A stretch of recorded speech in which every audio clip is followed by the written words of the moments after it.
The bathroom door flew open with a crack that echoed like a gunshot in the humid air, steam billowing out like smoke from a battlefield. I whipped around under the scalding spray, heart slamming against my ribs, only to lock eyes with Elias, Raphael's best friend. Standing there soaked to the bone, his face a mask of anguish that hit me harder than any punch. "Mr. Harlan?" he choked out, voice breaking like thunder in the silence. "I can't do this anymore. I need you to hear me before it's too late." That moment suspended us both, the water roaring in my ears like the Niagara Falls I'd once promised my late wife we'd see together. Back when life felt like a straight road ahead. But nothing was straight anymore. Not since I'd married into this patchwork family 5 years ago, trading my solitary grief for the chaos of a teenage stepson and a second chance that never quite fit. Raphael was 17 when I walked into his world. Sharp-eyed, all limbs and attitude. The kind of kid who'd inherited his mother's fire but none of her patience. We clashed from day one, him calling me the replacement under his breath. Me pretending it didn't carve out pieces of me each time. Still, I stuck it out, because love isn't a straight line. It's a goddamn detour through hell. Elias entered the picture a year later, Raphael's shadow in every high school hallway snapshot they texted me. Tall, with that effortless olive-skinned grace from his Mexican-American roots.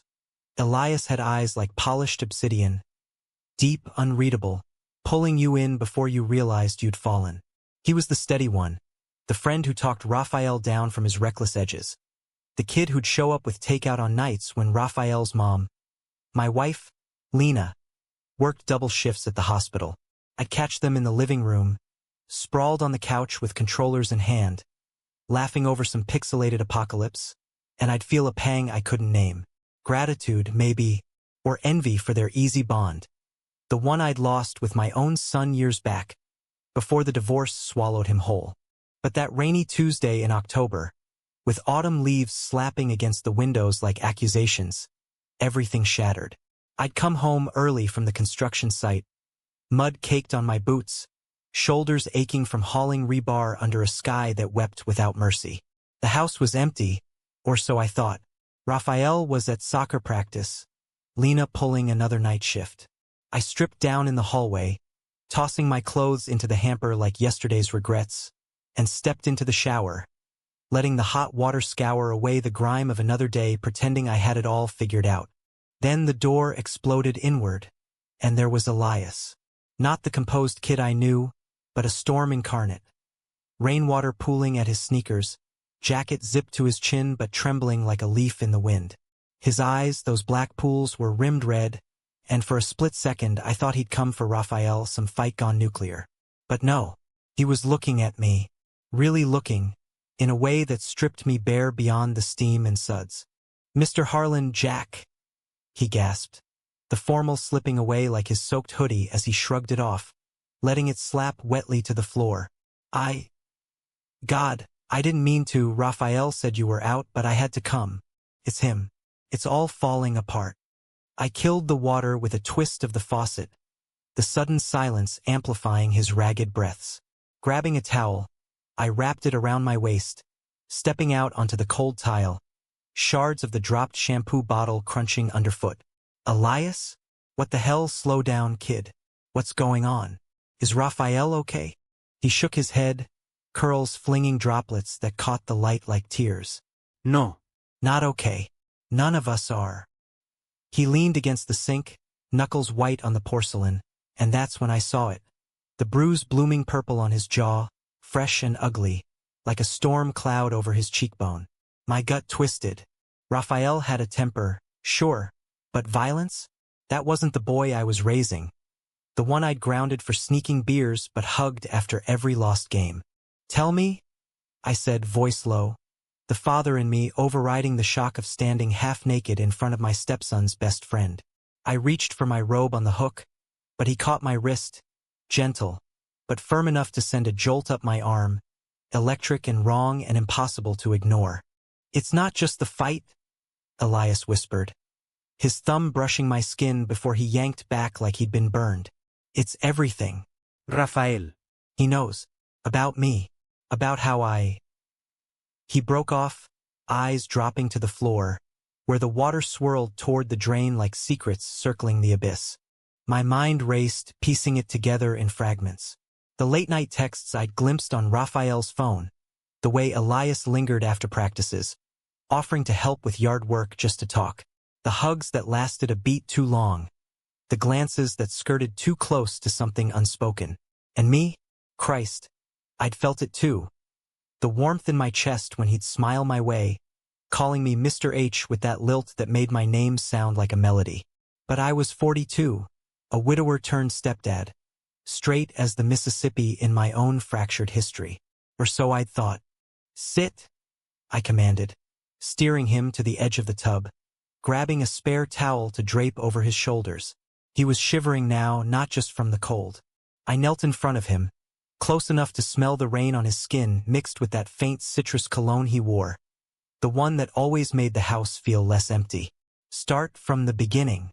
Whatever it is, we'll fix it. Elias lifted his gaze, and in that obsidian depth, I saw the truth uncoiling.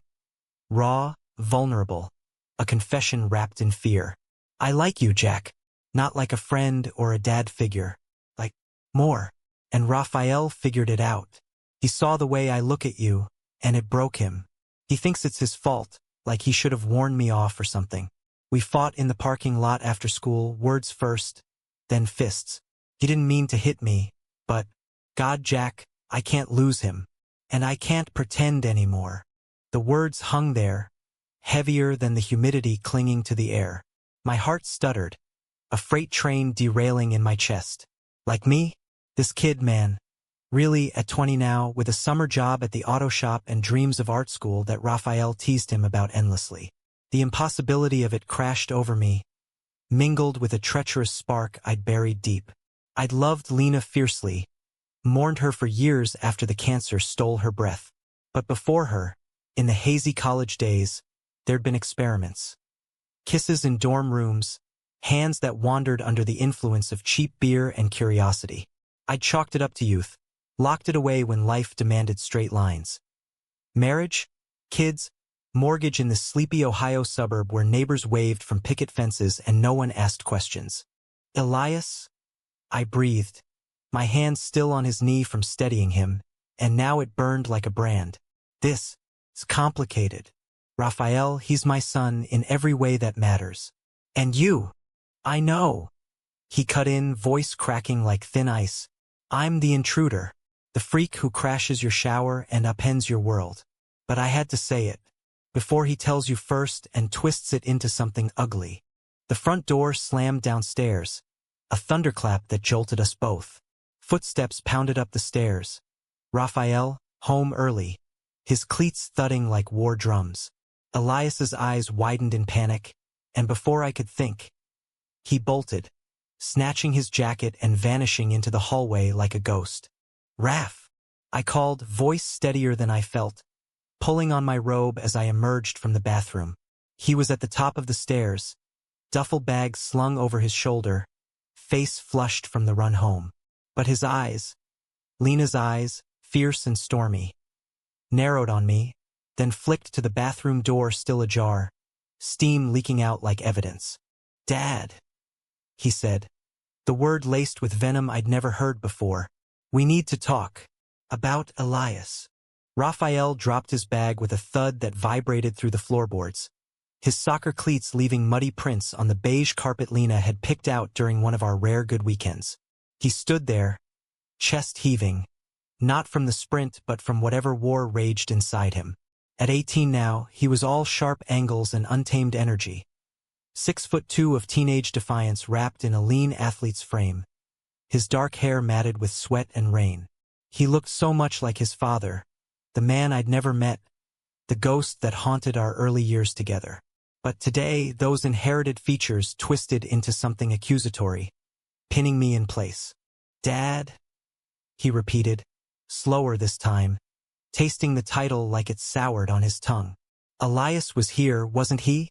I saw his truck peeling out like a bat out of hell. I leaned against the doorframe, arms crossed to hide the tremor in my hands, the robe suddenly feeling too thin against the chill creeping up my spine. Yeah, he stopped by, said you two had a fight. What's going on, son? His laugh was bitter, scraping like gravel under tires. A fight? That's what he called it? Try a fucking meltdown. He stormed past me into his room, slamming drawers as he yanked off his jersey, revealing the fresh scrape along his ribs, red and angry, mirroring the one on Elias's jaw. My stomach nodded. Brotherly roughhousing. No, this was deeper. A fracture in the foundation I'd spent years shoring up. I followed, hovering in the doorway like the outsider I sometimes still felt. Raphael talked to me. If you two are tearing each other apart, it's not about us, he exploded, whirling to face me, fists clenched at his sides. It's you. It's always been you. His voice cracked on the last word, and he deflated, sinking onto the edge of his unmade bed, head in hands. The room smelled of boyhood, stale pizza boxes, gym socks, posters of messy curling free kicks on the walls. This was his sanctuary, the one place he let the armor slip, and now it felt like a confessional. I sat beside him, careful not to touch. The space between us a chasm widened by unspoken truths. What do you mean, me? He lifted his head, eyes glistening but dry, stubborn like his mother. Elias, he's got this thing for you, has for months, stares at you like you're the goddamn sun, helps with chores just to be near. I thought it was a phase, you know? Some hero worship crap. But today, after practice, I called him on it. Told him to back off. That you're my dad. Not some crush to pine over. He swallowed hard, the bruise on his knuckles standing out stark against his skin. He laughed at first like I was joking. Then he got quiet and I lost it. Pushed him, he pushed back. Stupid, but it hurts, Dad. Like he's betraying me by wanting what he can't have. The air thickened, Elias's confession echoing in my skull like a refrain I couldn't shake. Betrayal. That's what Raphael saw. This invisible line crossed, a loyalty fractured. But from where I sat, it was a mirror to my own buried longings, the ones I'd silenced after Lena's death. When grief had me questioning every straight edge of my life, I dated women since, fleeting sparks that fizzled. But Elias? His quiet intensity had snuck under my skin, a warmth I mistook for paternal pride. Raph? I started, searching for words that wouldn't shatter us further. Elias is your best friend. That doesn't change because of feelings. We talk them out. That's what family does. Family? He scoffed, standing abruptly, pacing the room like a caged wolf. You're not even blood, Dad. You showed up after Mom married you, playing house like it fixed everything. And now Elias wants in on that? It's messed up. The barb landed true, reopening old wounds. I'd never been Dad organically. It was a title earned through bedtime stories and orthodontist runs, through the tears when Lena faded and the silence after. But hearing it weaponized gutted me. I'm trying, son, every damn day. For you. For her memory. He stopped, back to me, shoulders slumping. I know. That's why it pisses me off. Elias, he gets it, sees how you hold it all together. But wanting you, it's like he's taking something from me too. Pause heavy as lead. Promise me you'll shut it down. Tell him it's wrong. I nodded, throat tight, the lie tasting like ash. I will. But as he grabbed clean clothes and headed for his own shower, muttering about needing space, doubt coiled in my gut. Wrong? Or just human, messy and real, in a world that demanded neat boxes? Dinner that night was a minefield. Lena came home exhausted, her scrubs rumpled, stethoscope dangling like a noose. She was the glue, the one who'd convinced me this blended life could work, her optimism a lighthouse in my fog. Over meatloaf and mashed potatoes, her comfort food ritual. She chattered about a patient who'd beaten odds, but her eyes darted between Raphael and me, sensing the frost. You two okay? She asked finally, fork midway to her mouth. Raphael shoveled food in silence, gaze fixed on his plate. I forced a smile, the one I'd perfected for job sites and parent-teacher nights. Just guy stuff, I said, winking at her. She rolled her eyes, affectionate, but worry lingered in the crinkles around them. Later, as she and I cleared the table, she cornered me by the sink. "Jack, what's eating him? And don't guy stuff me." I hesitated, suds bubbling over my hands like unspoken fears. Raphael and Elias had a blow-up. Nothing major, teen drama. She arched a brow, drying a plate with deliberate slowness. "Elias? That boy's been like a second son." "What could?" "Feelings?" I blurted, then clamped my mouth shut. Her hands stilled, the dish towel twisting in her grip. "Like, romantic." I nodded, the weight of it crashing down. "For me, apparently." Lena's face softened, not with shock but understanding. The kind that came from 20 years of nursing souls back from edges. She set the plate down, pulling me into a hug that smelled of antiseptic and home. "Oh, honey, that's a lot. Tell me about it." I buried my face in her shoulder, the dam cracking. "He burst in today, right after my shower. Confessed everything. Raphael found out, they fought. Now I'm caught in the middle, feeling like the villain in my own life." She pulled back, hands on my shoulders, eyes searching mine. "You're not. But you need to handle this clean. Talk to Elias, set boundaries. And Raphael? Show him this doesn't change your love for him." Boundaries. The word echoed as I lay awake that night. Lena's soft snores a counterpoint to the storm in my head. My phone buzzed on the nightstand. A text from an unknown number. "Elias, I'm sorry for today. Can we talk? Alone? Parking lot behind the diner? Tomorrow 7 a.m.? Please." I stared at the screen, thumb hovering. Delete or dive in? Dawn broke with no answers, just the pull of inevitability. The diner parking lot was a relic of small-town America. Gravel crunching under tires, neon sign flickering Mel's in faded red against the pre-dawn gray. The air thick with the promise of coffee and regret. I pulled up in my old Ford pickup, the engine ticking cool as I killed it, headlights cutting swaths through the mist rolling off the Cuyahoga River nearby. Ohio in autumn was a moody bastard. Crisp edges softened by fog, leaves turning blood orange like warnings ignored. Elias was already there, leaning against his beat-up Chevy, hands shoved deep in his jeans pockets, breath fogging in the chill. He looked smaller in the half-light, vulnerable without the buffer of Raphael's bravado or the house's warmth. When he saw me, he straightened, a ghost of a smile flickering before dying. "You came. Couldn't sleep anyway." I stepped out, zipping my jacket against the bite, the gravel shifting like uneasy footing.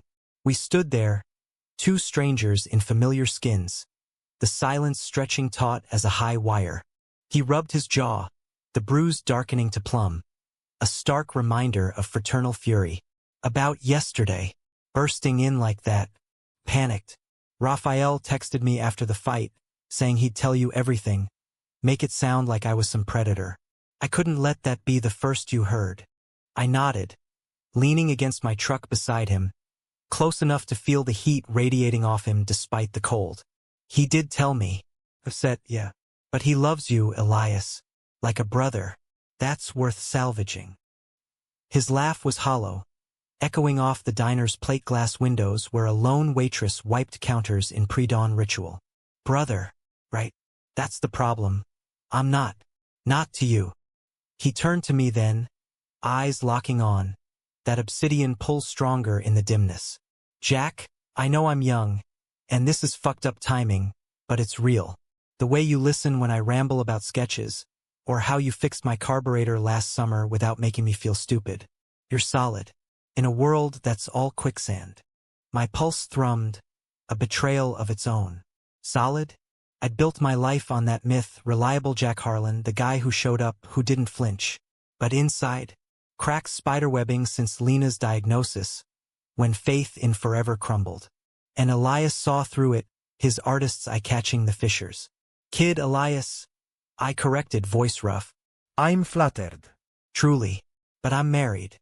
To a woman who deserves better than secrets.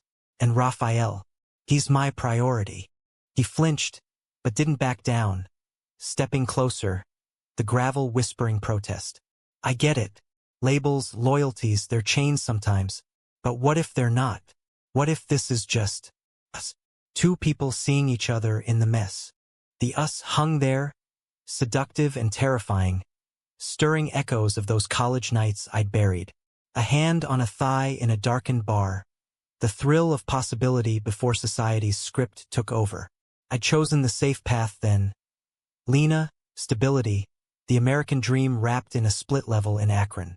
But now, with Elias inches away, his breath mingling with mine, the script blurred. Before I could respond, headlights pierced the fog. A cruiser, slow and deliberate, the local PD doing rounds. Elias stepped back, casual as if we'd been shooting the breeze, but his eyes screamed unfinished business. The car idled, officer tipping his hat before rolling on, leaving us in shadowed relief. "Look," I said, exhaling hard. "We can't do this here like this. Meet me at the old mill tomorrow? Neutral ground.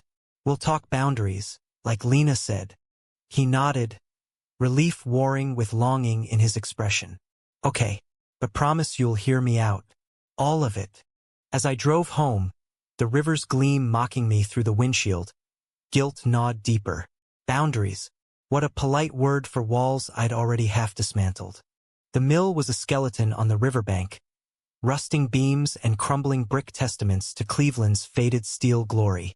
I'd come here as a kid, skipping stones with my dad before his heart gave out too young, before the world taught me dreams rust too. Elias arrived on foot, sketchpad tucked under his arm, wearing that faded band tee and jeans that hugged his lanky frame like a second skin. No rain today, just a brittle blue sky, leaves skittering like fleeing thoughts. We walked the overgrown path, the river murmuring secrets below, and he talked, unloading in a torrent that matched the current. His parents' divorce when he was 12, the abuela who raised him on stories of Oaxaca while working doubles at the factory. The art that saved him, charcoal strokes capturing chaos on paper when words failed. "You're in a lot of them," he admitted, flipping open the pad to a page where my profile emerged from shadows. Tired eyes, jaw set, but a half smile softening the edges. "Not creepy, I swear. Just, you get under my skin." I traced the lines with my finger, the paper's texture rough as truth. "This is good, Elias. Damn good. You could go places with it." He closed the pad gently, like sealing a vow. "Only if I can be honest about this." And then, deliberate as a brushstroke, he leaned in, lips brushing mine. Not demanding, but questioning. A spark in the dry tinder of restraint. Time fractured. I pulled back first, heart hammering, the taste of him, salt and citrus, lingering like accusation. "We can't." "Why?" His voice was a whisper, fierce. "Because of Raphael? Or because you're scared it's real?" "Both." "Neither." The river rushed on, indifferent as I turned away, the betrayal blooming. Not his but mine to the life I'd pledged. That night the powder keg ignited. Raphael cornered me in the garage, where I tinkered with the lawnmower to avoid the house's tension. "Saw you with Elias at the mill," he snarled. Phone clutched like evidence. A blurry photo from some neighborhood busybody's ring cam. "What the fuck, Dad?" Rage and hurt warred in his eyes, a mirror to my own turmoil. "It's not what you think. We're talking." "Bullshit." He shoved me, not hard, but enough to stagger me against the workbench, tools clattering like fallout. "You're cheating on Mom? With my friend? You're disgusting." The word landed like a gut punch, echoing my deepest fears. Disgusting. The label I'd feared since that first fumbling kiss in college, the one that labeled me deviant in my own mind. "Raphael, stop." "I'm not." But he was gone, storming out into the night, keys jangling. Lena found me slumped on the garage floor, the photo open on my phone, her face a portrait of quiet devastation. "Jack," she said, kneeling, her touch a lifeline. "Tell me everything." And I did, Elias's confession, the kiss, the pull I couldn't deny. She listened without interruption, tears tracking silent paths down her cheeks. When I finished, she cupped my face, fierce as ever. "Love isn't a betrayal, Jack. It's a revelation. But Raphael, he needs time. And you? You need to choose." Us or this.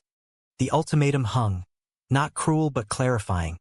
A fork in the road I'd avoided too long. As sirens wailed distant, another domestic call in our fraying suburb, I realized the real conflict wasn't Elias. It was me, confronting the man I'd hidden from. Days blurred into a tense standoff, the house a pressure cooker on low boil. Raphael vanished into silence, holing up in his room or crashing at a teammate's. His texts curt. At Jake's. Don't wait up. Lena moved through routines with mechanical grace, packing lunches, folding laundry, but the light in her eyes dimmed, her touches lingering like farewells unspoken. And me? I wandered the edges, replaying that kiss at the mill like a film reel stuck on loop, the river's rush drowning out reason. Elias respected the space. No texts, no drive-bys, but his absence echoed louder than presence. I drove past his abuela's bungalow once, the porch light glowing like a beacon, his Chevy absent. Guilt gnawed. Had I pushed him away too hard, or pulled him too close? At work, framing houses in the skeletal skeletons of new subdivisions, I hammered nails with extra force, each strike a punctuation to my indecision. Harlan, you good? My foreman grunted one afternoon, eyeing the bruises on my knuckles from overzealous swings. I nodded, lying through gritted teeth, the American grit masking the fracture. It was Thanksgiving week when the climax cracked open, raw and unrelenting. Lena had insisted on hosting, tradition as armor, turkey and pie to paper over the rifts. Relatives trickled in, her sister from Toledo, boisterous with wine. My estranged brother, awkward in his annual olive branch. Raphael showed, sullen but present, carving the bird with precision that belied his turmoil. Elias arrived late, invited by Lena's grace. Families who shows up, Mijo, his smile strained, eyes avoiding mine across the table laden with cranberry and cornbread. The meal hummed with forced cheer, laughter spiking like static, but undercurrents pulled strong. Raphael's foot tapped incessantly, his gaze flicking between Elias and me like a hawk spotting prey. When dessert hit, pumpkin pie steaming, coffee percolating, the dam burst. Aunt Maria, tipsy and tactless, leaned toward Elias with a wink. So handsome, got a girl yet? Or are you playing the field like these young bucks? Elias froze, fork midway, color draining from his face. The table stilled, all eyes on him. Raphael's chair scraped back an inch, tension coiling. Leave it, Aunt, Raphael muttered, but Maria waved him off. Come on, spill. You're too pretty to be single. Elias set his fork down, deliberate, his voice steady as rebar.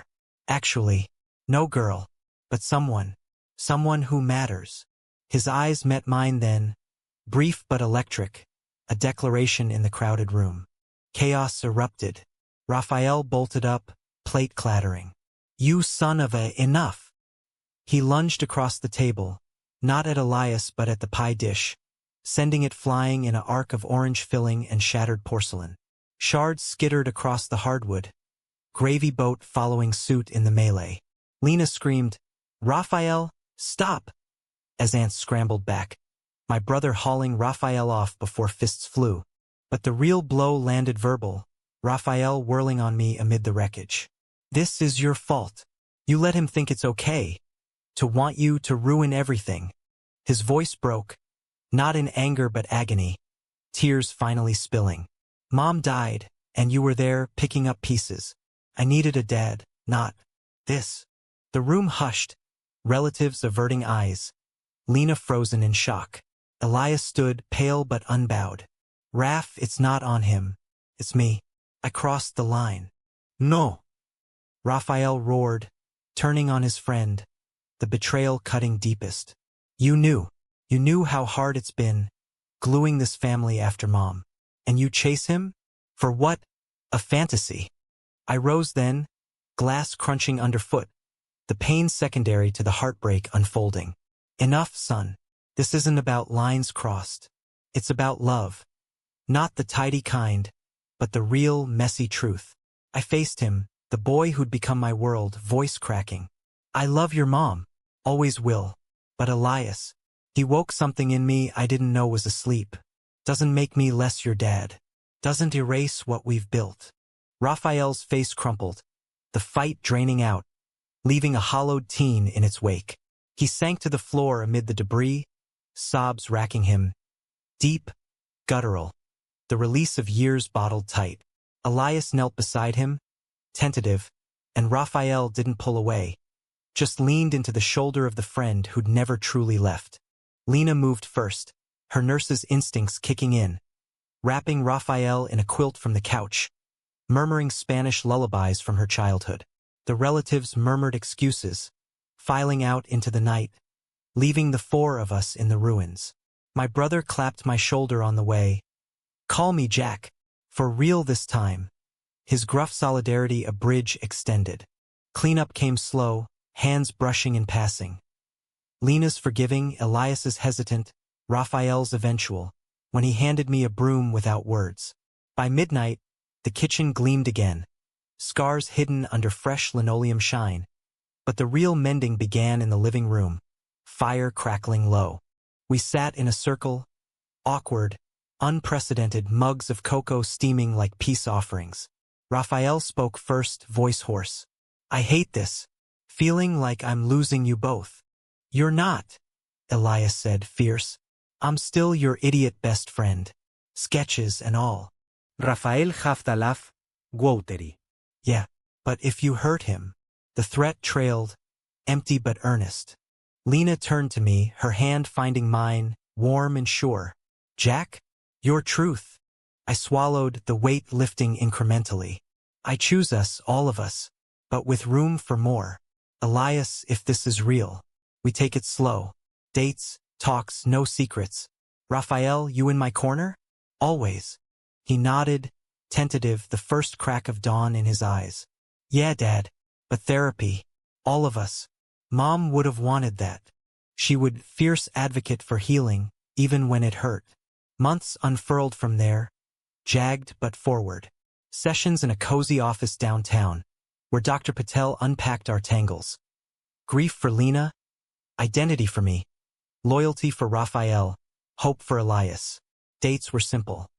Walks along the river, Elias's hand in mine under star-pricked skies, his sketches evolving to include us both, portraits of quiet revolution. Betrayal's shadow lingered, in sidelong glances from neighbors, Raphael's occasional flinches, but it faded against the light we forged. One spring evening, as dogwoods bloomed pink against the mill's rust, Elias proposed. Not rings, but a shared future. Art school in Columbus for him, weekend visits, building something American in its imperfection. Diverse, resilient, unapologetic. Raphael walked him down the aisle of that metaphorical vow. Best man in every sense, his grin wide as the Cuyahoga. Lena beamed from the front row of our lives, her love the foundation. And me? I stood taller, no longer hiding fractures, but owning them as the map to wholeness. In the end, it wasn't a fairy tale, no tidy bows on straight lines, but in the heartland's honest grit, where rivers bend but never break, we found our bend.